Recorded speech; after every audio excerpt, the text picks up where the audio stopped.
Well, Denise, it looks like you and me again, kid. So to kind of bring this home, I just like we had, I think the perfect setup person this morning. I think I can't think of a better person to close things out than Dr. Josette Lewis, who I've gotten to know over the last several weeks, thanks to this, and I want to thank her for her insights into the almond world, because she was terrific, and she needs to be acknowledged for us being able to find a pretty fair cast of characters, and as we saw, some of them actually were characters. Dr. Lewis is the Chief Science Officer of the Almond Board of California, and one of the things I've really been impressed by getting to know her, and I think it will be reflected in her comments today, is just her background. Before assuming this role, she is first of all, she's got a doctorate in molecular biology from UCLA, so that alone has my attention, molecular biology. And but you know, she's worked besides now obviously working with growers, she's worked in research, policy, the nonprofit world, and with various tech sectors. So she really is kind of really uniquely qualified to bring everything together that we've been listening to the last couple of days. And with that, I see the doctors in the house, and so Josette, I'll turn it over to you, and it's all yours. Thanks. I think I need to, there we go.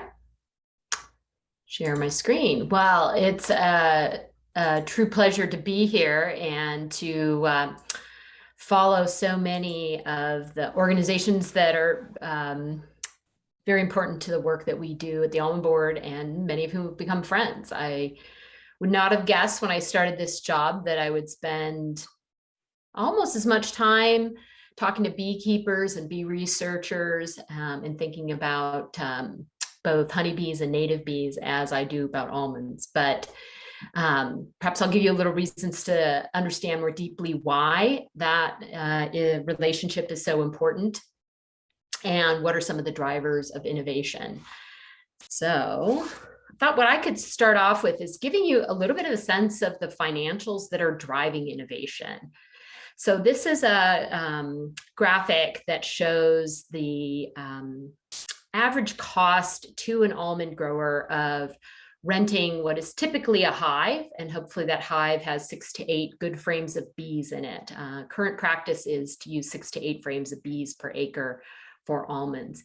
And you can see in this here that there was a rapid increase in the early 2000s, and there's been a pretty steady increase of about $5 to $10 per hive per year since.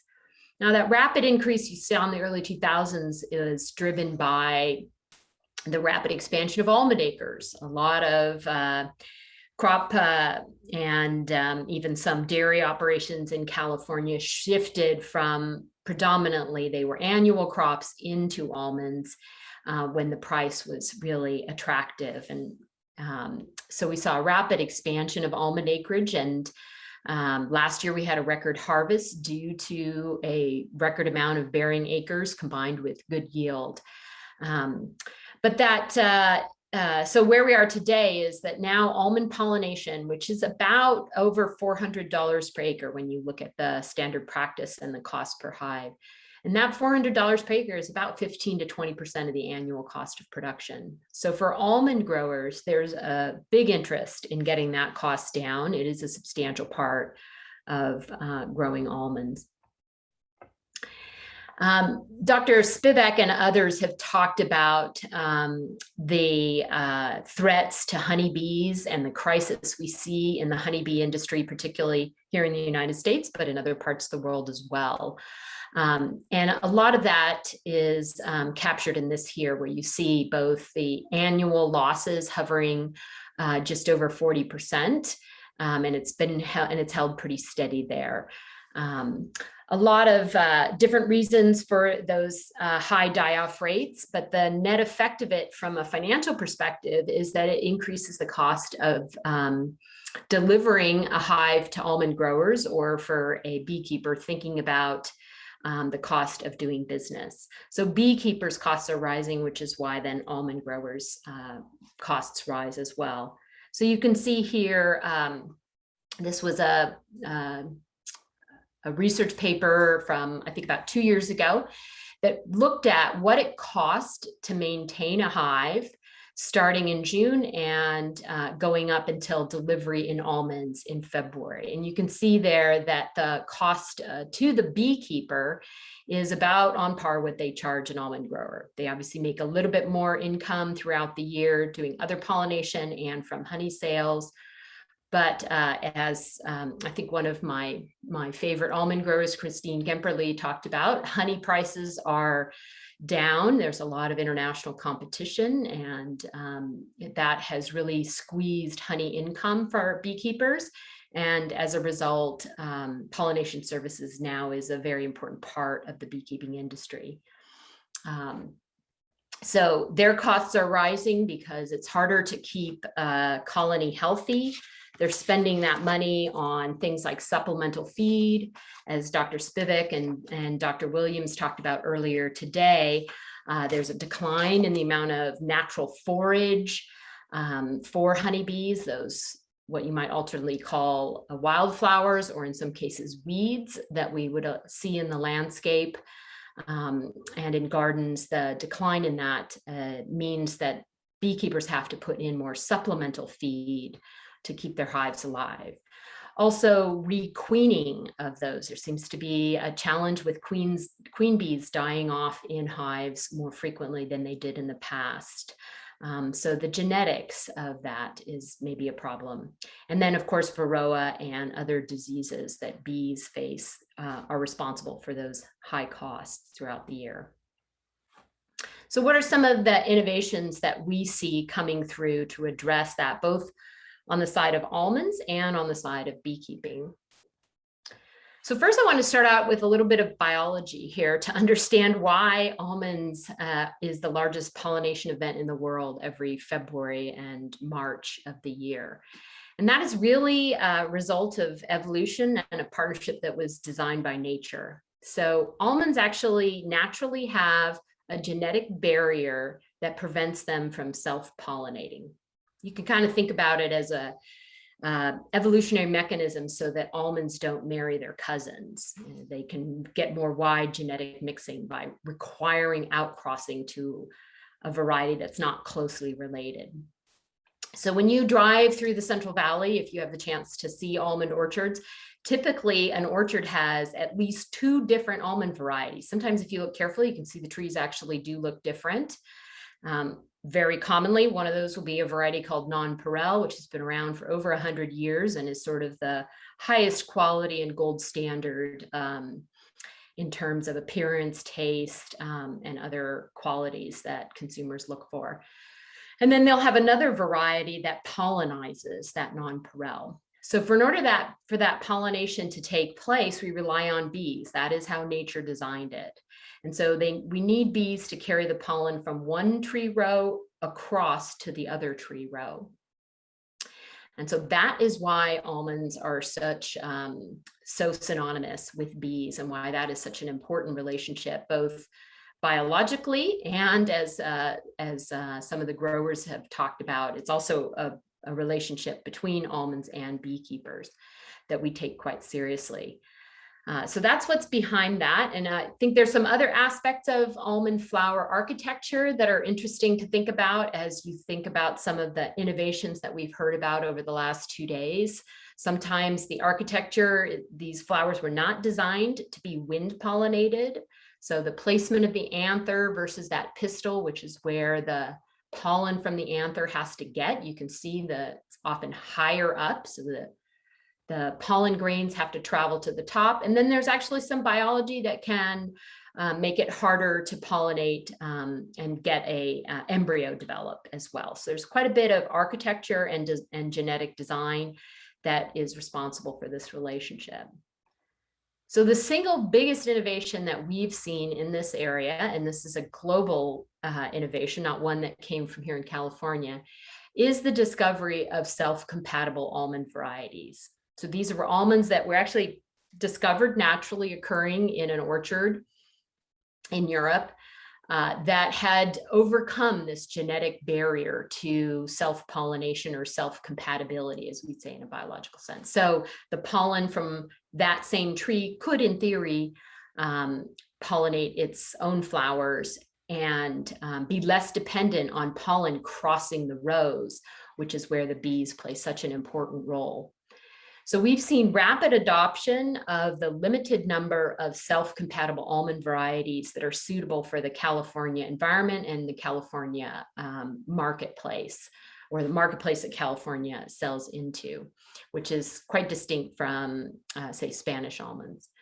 But you can see here in that top graph that over 10%, that's probably an underestimate of how many acres of almonds we have in self-compatible varieties. Really, from an economic standpoint and a biological standpoint, what this means is that you can plant an orchard that has a single type of tree. You no longer have to have two different varieties. Those trees then can be managed identically. They bloom at the same time. They harvest at the same time. Whereas in a conventional orchard, the trees don't necessarily bloom entirely the same time. They have to overlap in order to cross-pollinate, but they often are harvested at very different times. And so from an agronomic and labor standpoint, it's highly efficient to have a single variety. So there's a lot of financial benefits to the grower. It's also true that because you don't need to cross from tree row to tree row, you probably don't need as many bees in a self-compatible almond orchard, because the bees naturally will fly as little as they can, and they'll stay in the same row if they have that opportunity, because there's plenty abundant pollen. So why bother to fly over the next tree row? So you can get by with fewer bees, and there's some other economic savings for growers associated with those. We are limited at this point by the number of types of self-compatible varieties and the differing qualities of those. However, that is a trend that breeders are very focused on, and we expect that to continue. Yesterday, we also heard about some companies that are innovating, developing new robotic systems for pollination. Kind of a fun fact, last year there was a publication out of Japan about scientists using bubbles, literally little bubbles coated in pollen, as a way to do pollination.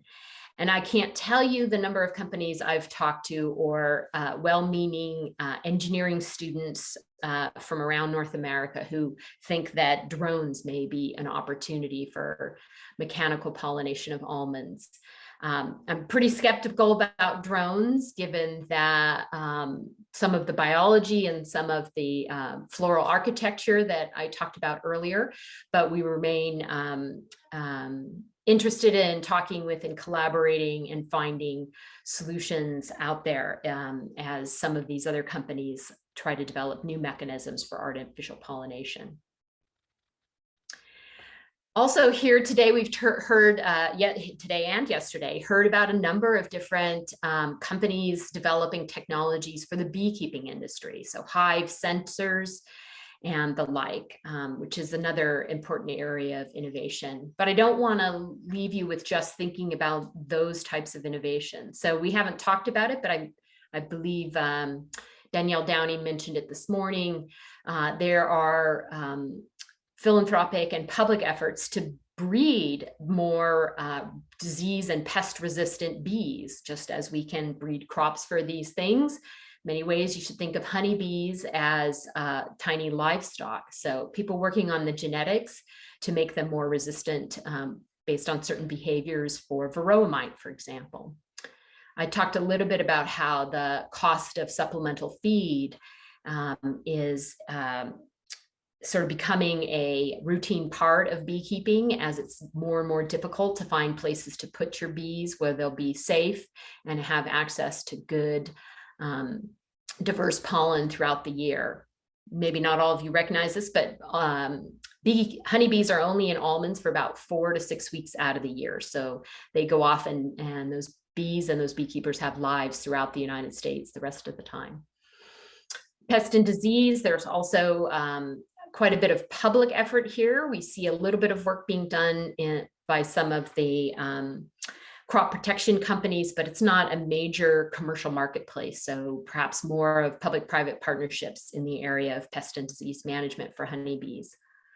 But two things that are sort of on our radar and that represent, as much as anything, the application of technology to new business models. One of the things I've learned is that the beekeeping industry is one that is steeped in a lot of tradition and a lot of independent beekeepers. So one of the amazing things that I find is that while there are large commercial beekeepers who participate in the almond pollination marketplace, there are also many, many thousands of smaller, sort of mid-sized beekeepers who come from all over the country. It is an amazing industry in the sense that it has not been largely consolidated, and you have many, well, they're all independently owned. There's no sort of corporate beekeeping institutions that I'm aware of. And so they have, it's very difficult to penetrate that market and to get them to think about different business models. So if it's very expensive to maintain your bees throughout the year, are there new business models that could be applied? In this graphic here, this is actually one of those business models. This is using indoor cold storage, something Danielle Downey mentioned. They've done some work to put together a guide for beekeepers based on research that they and the Almond Board and others have funded. This is a technique that doesn't just address that winters can be cold where some of these bees are kept, but also that you can use temperature and even pulsing of CO2 into those hives in a way to control varroa mite more cost effectively. You do break the brood cycle, and that will affect your honey production. But one of the challenges is most beekeepers, and I would go so far as to pretty much say all the beekeepers I've ever talked with, which are quite a few at this point, pollination is sort of their side business, even though it may give them a good portion of their revenue. It's producing honey that is their main business. So whether or not beekeepers will be interested in rethinking that business to really optimize cost containment and optimize the return on investment from pollination services versus honey and pollination remains an open question, but there are certainly technologies that could allow that. And one new entrant that is in that direction that I had a chance to visit just last summer is a company that heretofore used to provide bees only for indoor greenhouse agriculture. These are bumblebees, and they in fact can work with native bumblebees. And they produce what I would call sort of in-season bees. They don't try to maintain large colonies throughout the year so much as to ramp up and produce these sort of disposable hives at the times when they are needed for pollination. So some additional business models that could come into fore that could both transform some aspects of beekeeping. I don't think the entire industry will go that direction, but also hopefully could constrain some of the costs associated with pollination services for almonds and other crops as well. And then lastly, kind of picking up on the last panel that we just heard, we've also seen in the last couple of years what I would consider a fair amount of market innovation. Brands such as those we just heard about on the last panel, as well as some of them shown here, really leaning in on the importance of pollinators and honeybees and sustainable farming practices related to supporting pollinators. So the Almond Board of California, you've heard us mention quite a number of times. We have some very fantastic partners to help growers look at options associated with some of these practices, whether you call them soil health practices, regenerative ag, or pollinator practices. Many of them have overlapping benefits. So we are proud to support and partner with Project Apis M's Seeds for Bees program. And you can see this beautiful orchard is actually from Christine Gemperle, who spoke on the farmer panel this morning. And she plants seeds for bees in her orchards. providing additional diversity of pollen for honeybee health, and then also extending the time of pollen availability around orchards beyond just the almond bloom. We've also worked with Pollinator Partnership and their bee-friendly farming certification program to make it easier for almond growers to get certified. Those who participate in our California Almond Sustainability Program can use their reports from that program to submit to bee-friendly farming and to make that more accessible.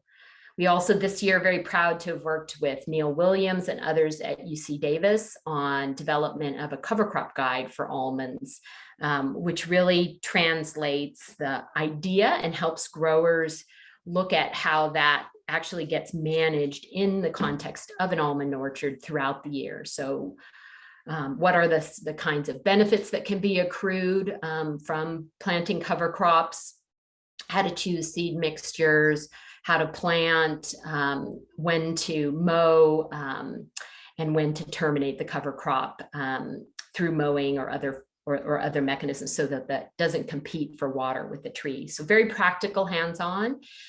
So it's a great opportunity for us to provide tools that give growers more options, whether they want to go to the gold standard of, say, a bee-friendly farming certification, or they want to use some of these tools to promote health of honeybees, which they hold dear every year, to other soil management practices and benefits that can be accrued.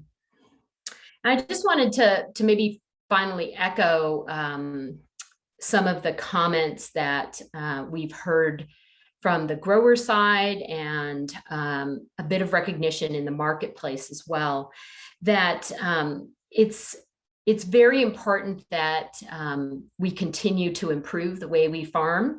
Almonds takes very seriously the role we play here in the state of California, and that it's our goal to, I think our motto is to make the world better by what we grow and how we grow. So what we grow is a very nutritious plant-based food, and how we grow encompasses both pollinator health as well as a number of other environmental stewardship issues. So on something like cover crops, we have data representing about half of the almond acreage here in California. And about half of those farmers allow resident vegetative cover during the winter. You will not see a resident vegetative cover in very many parts of California in the summer, because we don't get any rain, and it would be frankly irresponsible to be irrigating a cover crop in the summer. Whether you're in an orchard or whether you're in a natural field, you'll see that there's very little green growing at that time of year. So about half the growers do allow a resident cover crop, and of that half, 25% specifically plant a cover crop for pollinator benefits. So they choose a cover crop mix that will provide floral resources to benefit honeybees and other pollinators. So that's a really great start, and we've seen those numbers go up over time. But I also want to really really echo that one size doesn't fit all. And these are great practices, but they're not practices that are accessible to every farmer. If you're farming almonds down in the southern San Joaquin, where maybe you get less than 10 inches of rain a year, if you don't get any of that rain in time in the fall, you won't get establishment of a cover crop. And given, I'm sure I don't even have to say this, given the water situation that we're all aware of, again, it would be really hard to tell a grower that you should be irrigating with precious limited resources to establish a cover crop. Adding a hedgerow, for example, another practice that can offer multiple benefits in terms of beneficial insects, pollinator habitat, and floral resources. Those are important options for growers to look at, but it does involve putting in an irrigation line to get good establishment of that hedgerow. So that's an added cost and also an added use of water. So while we promote a diversity of options and try to provide tools for growers, it's also important to recognize that one size doesn't fit all. But that we're on a journey towards sustainability, and we take that responsibility quite seriously. And hopefully you've heard throughout this conference a number of our efforts to do that. So I would say thanks again for this opportunity, Dennis. You know, I was reflecting on conversations we've had where when it comes to ag tech, those of us in California commodities, it can be a little bit challenging as to get innovators thinking about our crops and to get investors investing in companies for our crops. Because as big as we might feel here in the state, California is one of the top 10 agricultural economies in the world. We are a drop in the bucket for actual acreage of any of our commodities compared to Midwest row crops like corn and soybean. So in the world of ag tech, it's sort of hard to get attention, but I guess pollination is the one area where at least those of us in almonds are the big players in the room. So it's really been a thrill to listen in the last 2 days and to be part of this event. So thanks again, Dennis, and to Denise for organizing this. It's pretty exciting to see issues important to the Central Valley getting front and center attention.